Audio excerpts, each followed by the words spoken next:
Hi, this is a Merry Mayhem's podcast. where we unpack everything about weddings. So take a breath, settle in, and let's dive right in. Let me run through again what they are. So photographers, videographers, makeup artists, wedding planners. Wedding planner is depends lah. Touch on that, yeah. But wedding planner depends on couple. Sometimes they want to be more hands-free, Yep. then they engage wedding planner. Then wedding stylist. So wedding stylist, wedding stylist is more of like on the ground, they do the styling of your venue. So the difference between planner and stylist is planner, they from the start of planning all the way until the execution on the day itself, right? They will be by your side to make sure everything is going smoothly. They will liaise with your vendors for you also. Yeah, so it's a pretty much how to say fast free experience for a couple lah. Because if you do home renovation, you know like a contractor and an ID. So a wedding planner is like an ID lor. You know? Okay. Yeah. Yeah, they will reach out to all your different contractors, your tilers and things like that to coordinate the date and all that for you. Yeah, so planners, stylists. Okay, sorry. Then back again. Live band, Yep. MC, Yep. solemniser, and also your gown. So these few lah. Yeah. So you can check off and see what is important to you. Then you can start looking for whatever vendors you need for the wedding day lor. So normally what I do is I will send out contacts of solemnizers to couples. So if you want, you can let us know. We can send you my top few favorite solemnizers in Singapore. Yeah. So okay. Mike's top few favorite. So setting budget for your wedding. Wow. Okay, so that's the next thing. So once you know what vendors you want, right? Then you start to allocate the numbers correctly. So meaning if let's say you both sit down, discuss, or let's spend 50,000 on the wedding, okay? Then how much are we gonna spend on the venue?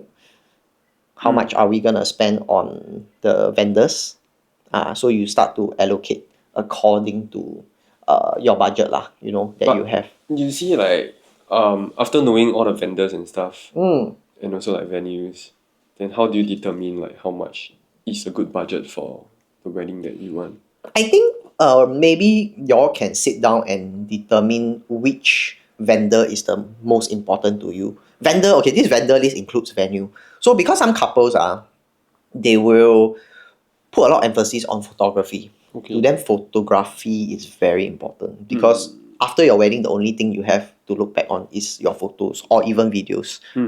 So to them, they prioritize this kind of thing very, very important. But then some brides might be the makeup. I just want to look pretty on the day. Yeah. So then, if based on your personal priority, which is more important, then you can put them down on a list like photographer most important. Then you can decide how many percent of your budget should go to photography. I will say average, say for example, 8% of your total budget, right, usually goes to photo and video side, Yeah, so if let's say you have 8% as an average, right, then if say photo and video is very important to you, then you might want to allocate a bit more than average. So maybe 10%, for your photo and video. Then from there, you can make and see if the numbers make sense lah. Yeah, it's a lot of there's a lot of factors lah that will affect. So I can't give you like one formula that works for you. Yeah, but based on your market research, how much people typically pay for a makeup artist, for a wedding MC, then you will know, okay, should I, like, let's say if this is important to you, then maybe you have more budget, because you also, if let's say that thing is important to you, you probably want to hire someone who has more experience. Am I right? So if you're not gonna pay market price really, if you're gonna pay for someone who has way more experience, because if I'm good at something, why would I charge cheap? Am I right to say that? You can say so. Yeah. So if you are confident about your work, you know that you can deliver, then why would I want to charge cheap? Yeah, will make sense ma. So then of course whatever you find online, the average price that people are paying, you gotta pay a bit more. Yeah. If that vendor is of importance to you lah. That's how I would say. Yeah. Yeah.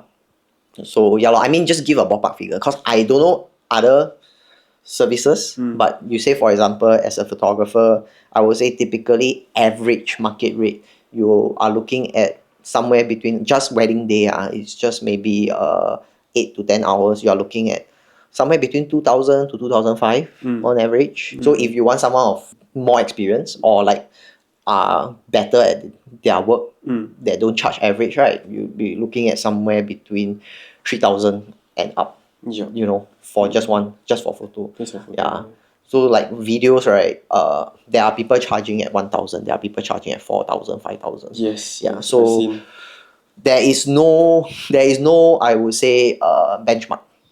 For example, yeah, cause in our line of work, there's no government to regulate. You know, so people charge whatever price they want. Yeah, but of course you don't want to overpay lah. Yeah. Yeah, for certain things. Yeah, so it's important to do your due diligence, you know, and research. Yeah, but what's even more important is I think can look around, ask your friends who work with any vendors before, the type of experiences they had.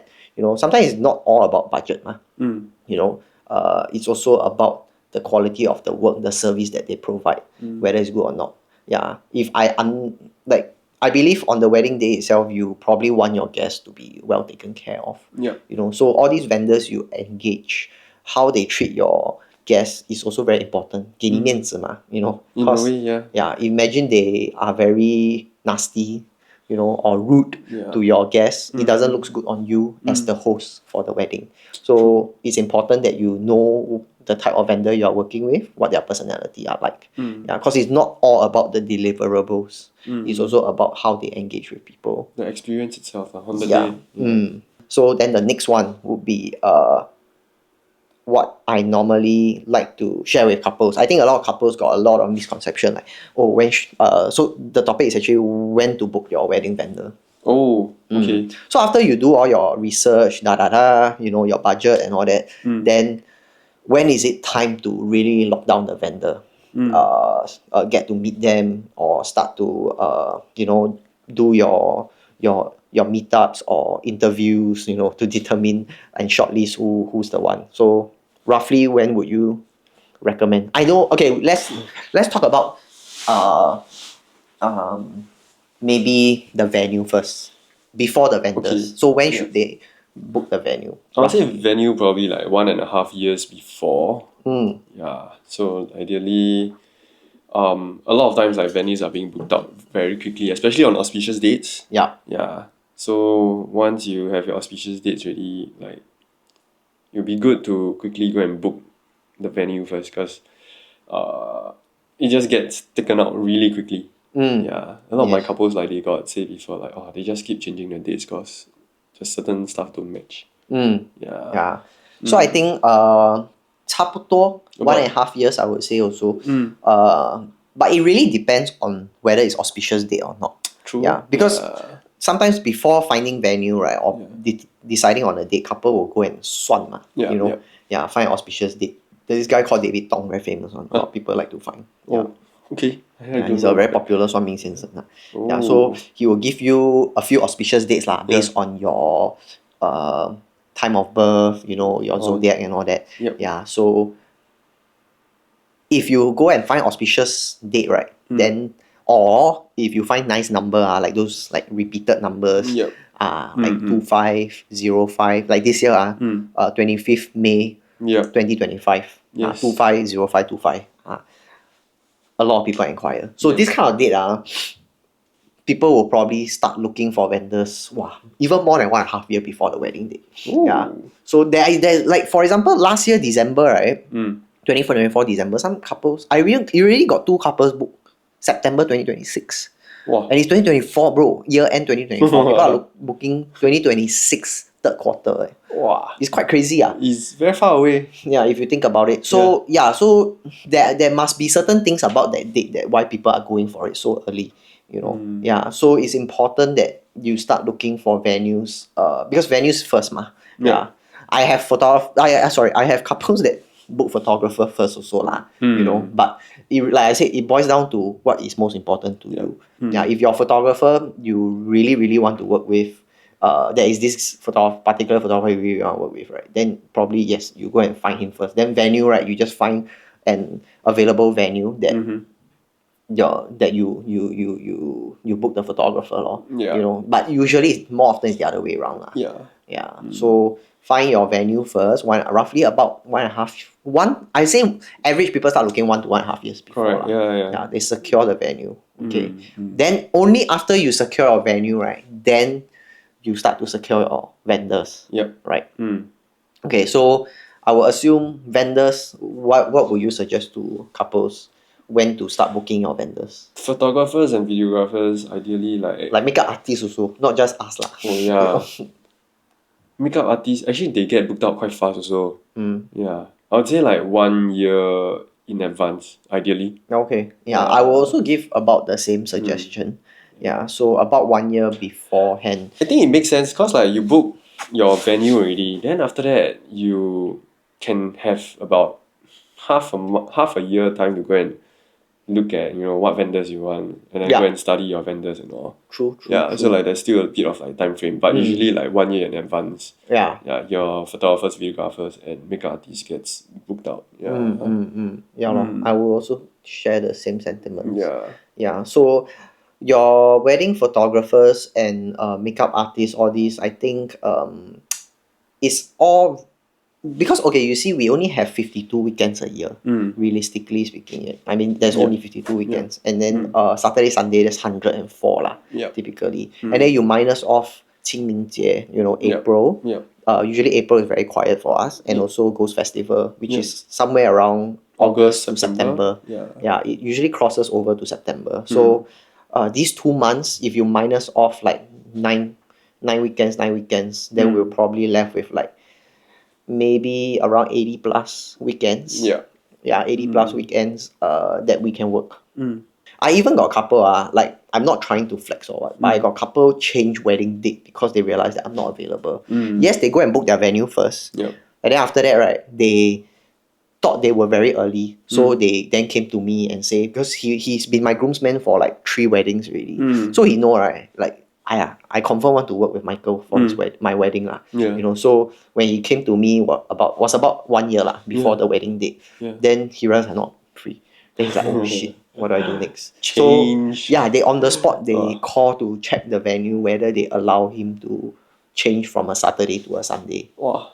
Yeah, because I wasn't available on the Saturday, so they pushed 1 day back lah. Yeah, but because it was still 1 year away from the wedding, so I think it depends on the venue also. Not every venue let you just change suka change date. True. Yeah, so he was lucky. They let him push it back a day lah. Then okay lor. I was then able to shoot for him. Mike's the real big shot here. No. But I'm just sharing from experience. Like why it's important lah to plan early so that you got the leeway to make changes if need to.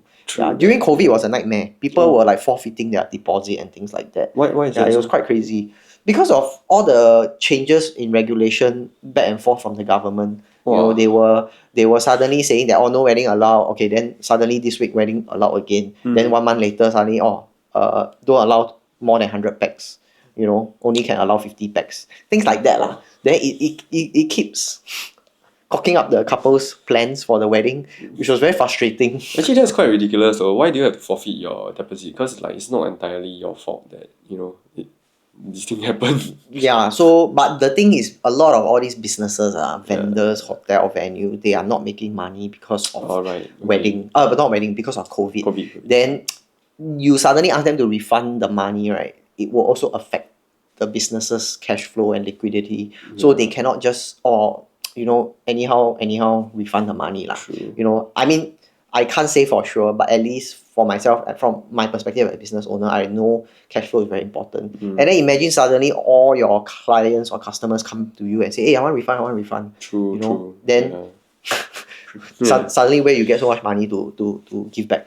So it will affect the businesses. But I think what's more important is communication lah. Don't leave the couple hanging, or don't give them an answer. If you can't refund, at least let them know how you guys can find alternatives or ways to work things out. So some hotels I know back then, they even convert the deposit instead of forfeiting, right? They convert the money into credits for the couple to use to stay at the hotel Actually, that's or not things bad. like that. Yeah, that's quite good. Yeah. Yeah, I mean it's better than nothing lah. It you is. know. It is. Yeah. Yeah, so just sharing some things lah. Sorry, we digress a bit. So one last thing to share is solemnizers. Sometimes solemnizers don't allow booking too early. Yeah. Yeah, they only allow maybe like 2 to 3 months before your wedding date. I've Then heard- they can let you lock in the date. You can maybe soft book them. Yeah. Yeah, but they will only confirm with you 2 to 3 months before your wedding. So far, the ones that I heard, it's like, oh, they can only soft book usually. Yeah. Yeah. Based on those that the couples that I've gone through like the calls with. Yeah. So do take note of this lor. Yeah.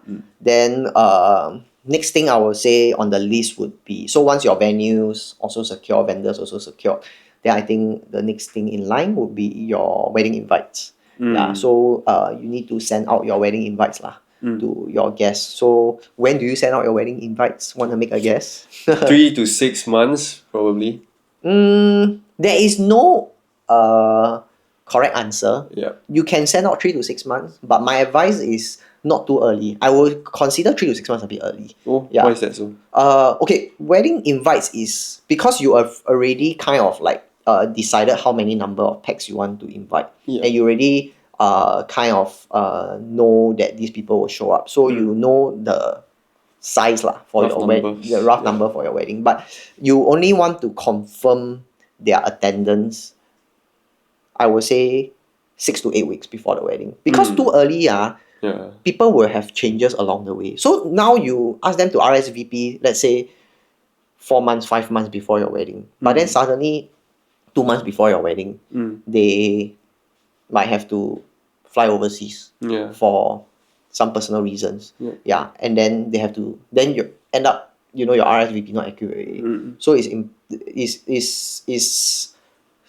there is pros and cons lah, I would say, to sending out early. Yeah, send out early. Yes, you can kind of get a rough idea who can attend, who cannot attend earlier, so you can plan things ahead. But then also there will be a lot of last minute changes. Yeah. Cause you're expecting like 200, 300 packs coming to your wedding. So definitely there will be some no show last minute, things like that. But you want to minimize that. So to minimize that is that you send out your invites nearer to the wedding date.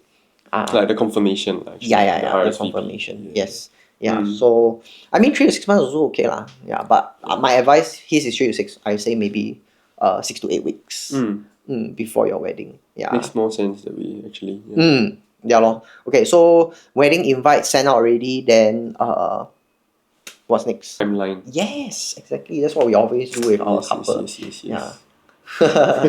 Planning our timeline, right? Yeah.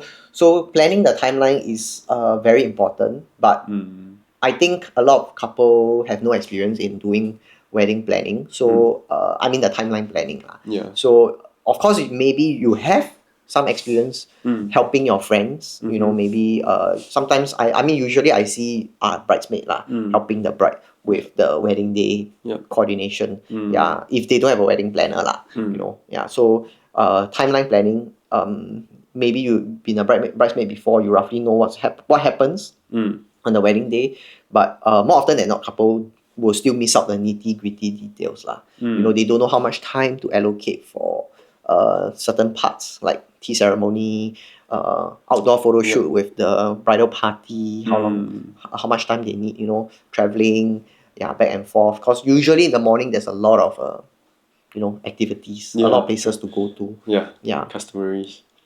From gate crash to fetching of the bride to going for outdoor shoot with the bridal party, and then traveling to the groom's house, tea ceremony, and things like that. Yeah, so it's very important to know how much to allocate for each event, so you don't allocate too much time, then end up your timeline very long, or you don't keep it too short. If not, become very rushed. Yeah. Yeah. So I would recommend to do the timeline planning together with maybe your photographer. Because photographers, they are the ones that usually are gonna be by your side lah throughout the wedding day, right? Yeah. So they will most probably have a better idea what their working style is like, how much time they need to shoot for each event. Yeah. So different photographers got different style lah, you know, so they will allocate different amount of time for different things. Yeah, so normally that's what I do with my couple, and also Ming Hui lah, you know, we will go do we normally even before the couples engage us, we really do this timeline planning with them. Yeah, to just kind of give them a head start to the wedding planning lah, you know, so that they don't plan everything from scratch on their own. Yeah. So timeline planning, I will say, is the next thing that you need to start to do at least 3 months before your wedding. But if you want to do early, you can do 6 months before your wedding. Yeah. I think 3 months is okay. Yeah. Because in the timeline planning, you might realize that you may need to liaise with certain vendors, you know, to prepare, because you will more or less have your timeline out, so you know maybe what time should certain vendors arrive, you know. For example, makeup artists. So if you have your timeline ready, you know what time your makeup artist need to start your makeup. You know, or rather what time you need your makeup to be done, so you can let your makeup artist know what time they need to arrive to start your makeup. So if not, you wait until too last minute, later your makeup artist not available during that time slot, then you had to compromise your timeline to work around the makeup artist availability, and they are the first thing that the first vendor that you work with in the early in the morning. So it's important that they set the timing right lah, you know. If not, later you had to start 2 hours ahead just for the makeup artist to come, right? Then you got 2 hours. Like supposedly you should do your makeup between 5 to 7, but because 5 to 7 the makeup artist is not available, then end up you have to do 3 to 5. Yeah. Then you have a 2 hours awkward gap, you know. Yeah. Your bridal party should and whatnot. But I mean, like, it gets more complicated when there's like auspicious timing involved also. Yes. Yeah. Correct. Yeah. Auspicious timing is also something to take note of when planning your timeline. Yeah. So okay lah. I mean, we won't go into detail, but we will have another topic on its own about this whole timeline planning thing. In the future episode. Yeah. But for now, we will just briefly touch on it lah. So point number 8. Okay, the third last. So this one would be it's just a tip lah, I would say. So it's to actually meet your vendors, either physically or through a video call, so you get to know them before you decide whether to engage their service. I think don't just base off because everything now is like digital, you know. Back in the days, people have to call, you know, to walk into a shop, you know, things like that. Yeah, but nowadays everything digital. People just Instagram, send you a message or WhatsApp, you know. But I think despite that, it's important to still really meet the person physically or video call to get a better idea of their personality. Because it's like I said just now, it's not all about the products or the deliverables. It's also very much about the experience that your vendors give you. Yeah, because over here, at least for us, we prioritize very much on experience. You know, to me, at least, I always focus a lot on the experience couple have with me, not just the pictures. At the end of the day, you can give very good deliverables, but if your experience that you give people are not good, the customer service is not there, people will still not be happy, you know. So for me, experience comes first. I think what you taught me previously was like, as a photographer, you are there with them throughout the entire day as well, from almost like literally the start to the end of the day. And then like it also like sets the tone to how, you know, you start the day with them. And that pretty much will affect how they are. So it's the experience also lah. So I think the only way to really have a better idea lah, whether this vendor is the personality or the vibes matches your frequency, right? Or even the values, whether they are aligned. You can only get it when you meet them and really talk to them in person. So I very much encourage you to, you know, not just send a DM and then base off, you know, the text messages, and then you decide from there whether to engage or not.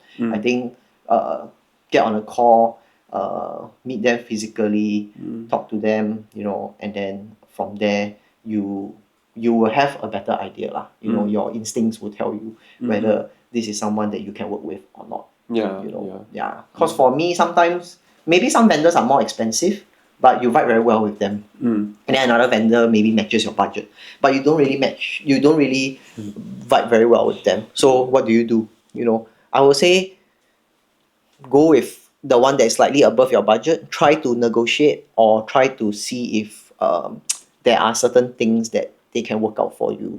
You know, maybe they can reduce the amount of deliverables they give you, and then they can try to match your budget. Yeah. Or if not, you can try to stretch your budget a little bit more. You know, maybe you can forgo certain things lah. You know, forgo a decoration at the venue so that you can increase your budget. Yeah. For something else like maybe your makeup. So something like that lah. Yeah, you can play around with the numbers. More importantly, I think is you have to find someone that you vibe very well with. Yeah. So yeah, I think makeup artists, photographers, videographers, MCs, these are people who will be on the ground, you know, meeting your guests. So you want to take note that it's important that the personality of these vendors that you are working with vibes well with you. Yeah, so try to speak to a vendor that will be at your wedding, not just a salesperson. You know, yeah, because sometimes I see couples don't get to meet the vendors; they only get to meet the salesperson of the company, and then the salesperson is not the one that's showing up at your wedding. So you still have no idea who's gonna be there. Yeah, so it's still a little bit of a risk that you're taking if you are going that route. Yeah, but I'm not saying that it's a must lah. I'm just advice. You know, that would be a better way of going around finding the right vendor. I think this also touched on the point where you're a bit more better informed about like how your vendor is like during the day itself and how they are like as a person. And I think it gives you like a more well-informed decision that you know who you want to go with. Nearer to your wedding day, right? Somewhere maybe 1 month before your wedding. Try to have another call with your vendor again. So this is the next one lah. You know, the next topic, the next thing in point that I want to talk about is have a one last call with all your vendors to make sure that they are all on the same page. Set and ready lah. Yeah. Because initially when you first had the call with them, a lot of things are premature. You know, many things are still not sure whether you are going to do or not going to do. They are not set yet. There's always a lot of variables throughout like the entire timeline planning that will affect what's going to happen during the day itself. So having a last call itself actually will help confirm a lot of things that's going to happen on the day itself. And then your vendor will let you know whether it can or cannot be done lah. You know, So sometimes because couple have certain expectations, but maybe realistically it cannot be achieved due to time constraint or limitations of the venue. You know, so your vendor will be able to advise you lah, maybe at that point of time, whether you can go about doing it or not. So lor. Then once you do your one last call with your vendor, then hopefully everything is more or less set in place. Then the next I would say is to really just enjoy the wedding day really. I think that's like one of the very important part. Enjoying the wedding day itself. I've seen couples that goes really stressed. And I mean ideally wouldn't want that to happen lah. But I would say one other thing that is very important that I want my couples to take note is their bridal party. Oh yes. I think this is their bridal party is also someone that starts the day with them and ends the day with them also. And they also participate with a lot of I would say like it can be like liaising with your vendors, especially like when you're doing when the bride is doing makeup, then you need to make sure that our photographer, videographer is here, blah blah blah, things like that, just to ensure like the flow of the day is. Sometimes some bridal party very nice one. So like the last weekend I just shot one. Okay lah, but then again because one of the bridesmaid was my bride last time.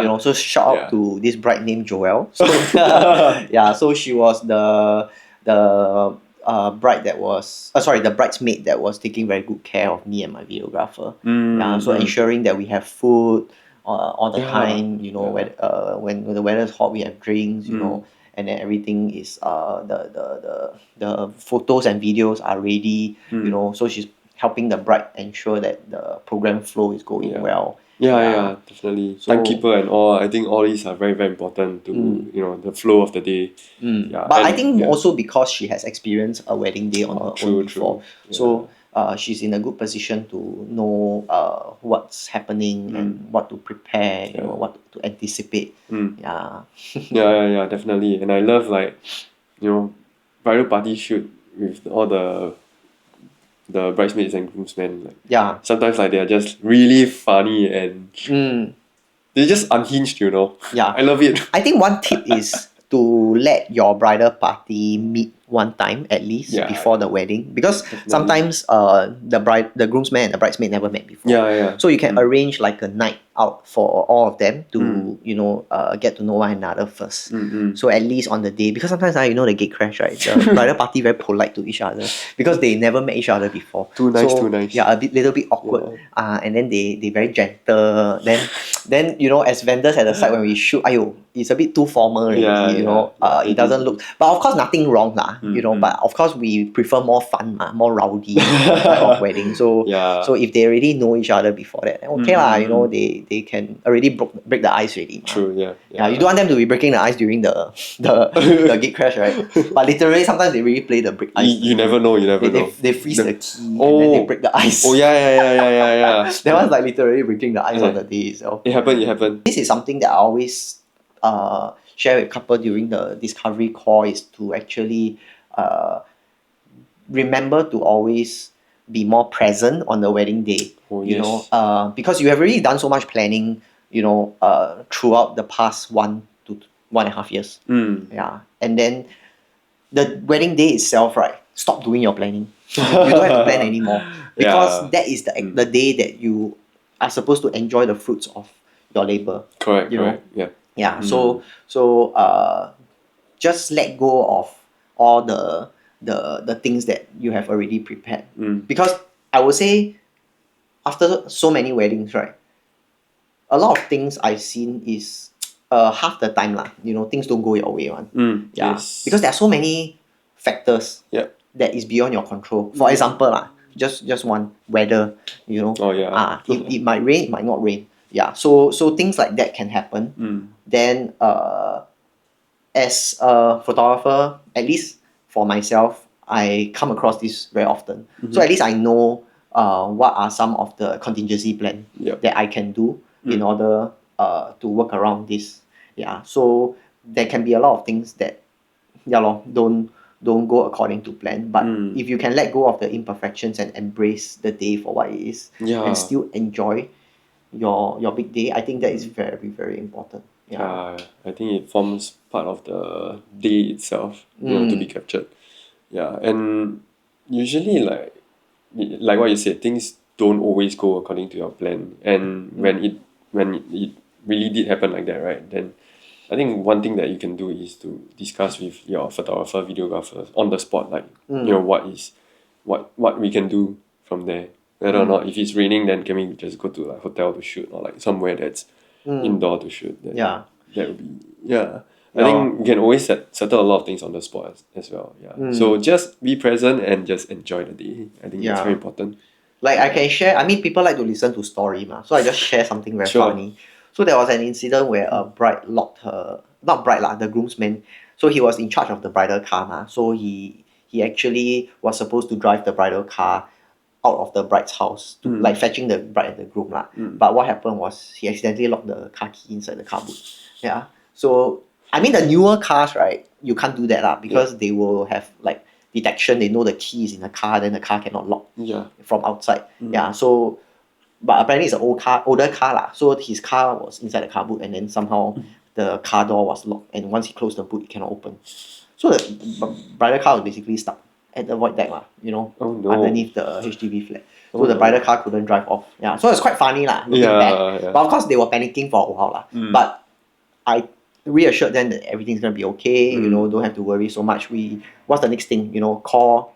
Do you have a spare key? If you have, call someone to bring it down immediately. And then we were supposed to head out for an outdoor shoot, but because of that, of course, we can't lah. So then I tell the couple, never mind. Are you okay with shooting around your house downstairs? So apparently, the house downstairs there's a playground lah. Yeah. You know, yeah, and it's quite cute.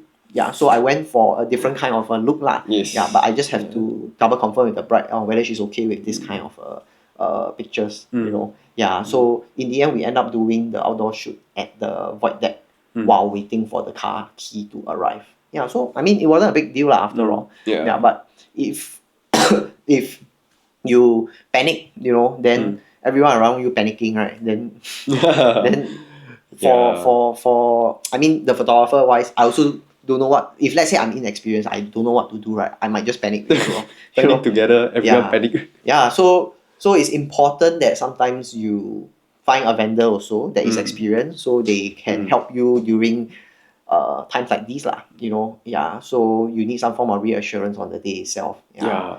But okay lah, the couple was quite chill about it. So yeah lor, it's not a big deal after all. Yeah. So there's many funny things that happened before lah. Yes. Forget to bring ring during the solemnization. Oh my. Yeah, forgot to bring the white gown.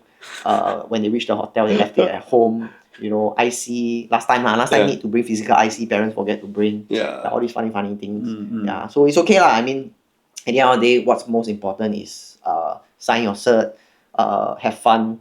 You know, Enjoy the day. Have fun on the wedding day. Everything else is secondary lah. I would say. Yeah. As long as you get any tips or help out of this video, we'll be very happy lah. You know, if it helped you one way or another. Yeah. So I think that's all from us for this episode. Do you have anything else you want to say? Nothing to say, but you know, really just embracing chaos, which is the motto of a Merry Mayhem. Woo! Okay. Thank you so much. Okay, thank you. See you guys See on you. the next episode. Yes.